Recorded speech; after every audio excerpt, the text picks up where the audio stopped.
Welcome to the cafe. Today's poem is You Also, Nightingale by Reginald Shepherd.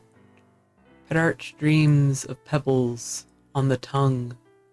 He loves me at a distance, black polished stone, skipping the lake that swallows, worn down words, a kind of drown and drench and quench and very kind to what I would have said. Light marries water and what else, unfit for drinking purposes. Light lavishes my skin to intermittent sun. I'm weather and unreasonable, out of all season. Petrarch loves my lies of laurel leaves, ripped sprigs of deciduous evergreen. A creek is lying in my cement-walled bed, slurring through the center of small town.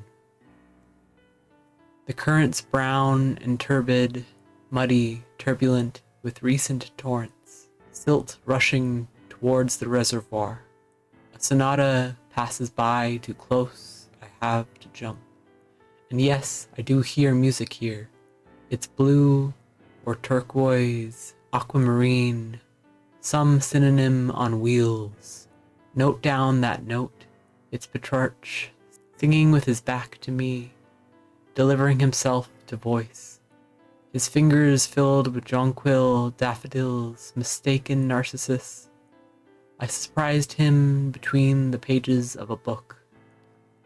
Looked up the flowers I misnamed, for Cynthia and magnolia bring me spring. When he walks into the house, he has wings. Song is a temporary thing, attempt. He wants to own his music. The door is always open.